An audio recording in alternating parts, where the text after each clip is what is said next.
আর মাছের ঝাল আমার হয়ে গেছে। আমার কড়াই তেল এসে গেছে। তার নমস্কার বন্ধুরা, এটা আমার ভয়েস দিয়ে ফার্স্ট ভিডিও। ইঁচড়ের তরকারিটা হবে না। আর তোমাদের বলছিলাম না মেয়েটার রেজাল্ট আছে, আজকে মনে খুব একটা ভালো নেই। কম সব রান্নাটাই ইচ্ছা করছিল যে আলু ভাতে ভাগ করার মতনই, কিন্তু যা হোক সবজিগুলো ফ্রিজে নষ্ট হবে তাই করতে হলো বাধ্য হয়ে। কি তোমার পেঁয়াজটা দিয়েছিলাম তেলেতে, পেঁয়াজটা একটু লাল হয়ে গেছে। তারপর আমি ঝিঙেটা দিলাম। এটা দেখানোর কিছু নেই, যারা ঝিঙে পেঁয়াজ পোস্ত করে তারা তো বলবে এসব নর্মাল জিনিস দেখানোর কি আছে, এমন কিছু মারাত্মক কিছু রান্না নয় এটা।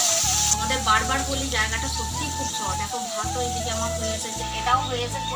পোস্তটা দিয়ে আমি শুধু ফুটিয়ে নিই। আর ঝিঙেতে তো ধরো এমনি জল বেরোয়, ঝিঙেটা সেদ্ধ হতে কিন্তু বেশিক্ষণ দেরি লাগে না। ঝিঙে পোস্তটা দেখো হয়ে এসছে, এদিকে দুধটা গরম করতে দিয়েছি।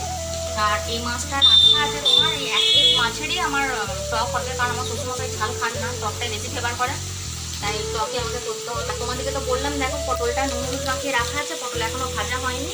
আর এরপর ইঁচড়ের তরকারিটা হবে, তাই যতটুকু হবে ততটুকু দিয়ে আজকে ভিডিওটা ছাড়াও। এই পোস্তটা একমাত্র শ্বশুরমশাই বেশি পছন্দ করে, মানে পোস্তটা উনি বেশি ব্যবহার করেন। আমি দেখছি এখন ইদানিং শরীর খারাপ হওয়ার পর থেকে শ্বশুরমশাই এমন কিছু রান্না বেশি কিছু খেতে পছন্দ করছে। কড়াই 5 ফোড়ন শুকনো আমি দিয়ে দিয়েছি।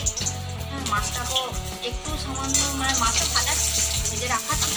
আর এদিকে তেঁতুলটা জলে ভিজতে দিয়েছিলাম, যাই হোক তেঁতুলটা বলে নিই, তেঁতুলটা কিন্তু খুব শক্তই আছে, তাই খোলার সমেতে আমি দিয়ে দেবো, এরকমই দিয়ে দেবো শক্ত।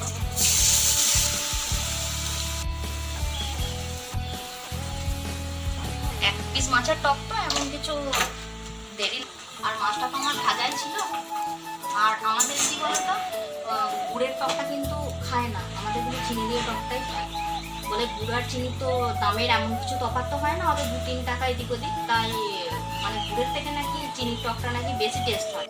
চিনিটাই দিয়ে দিলাম কিন্তু, হ্যাঁ, কারণ যেহেতু গুড়ের টক খাবেন না। বেশি রস কিন্তু আমি রাখবো না, জলটাকে আমি যতটা সম্ভব মারবো, একদম চটচটে রাখবো টকটা। মাছের টক কিন্তু আমার হয়ে গেছে। হ্যাঁ, আমি কিন্তু বেশি রসও রাখিনি। এটা ভাজবো, ইঁচড়টা কিন্তু এখন আমার কাটা হয়নি ইঁচড়টা, তাই আমি দুঃখিত ইঁচড়টা আমি দেখাতে পারলাম না তোমাদের। তো পটল পর্যন্তই আজকে থাকবে। পটলটা কিন্তু নুন হলুদ মাখিয়ে রেখেছিলাম। তোমার তেলটা একটু কমই লাগে জানো তো, যে কোনো জিনিস ভাজার ক্ষেত্রে তুমি যদি একটু আগে থেকে নুন হলুদ মাখিয়ে রাখো না, তেলটা কিন্তু একটু কম লাগে। ভাজা হয়ে গেছে, আর এক পিঠ উল্টে দিলাম।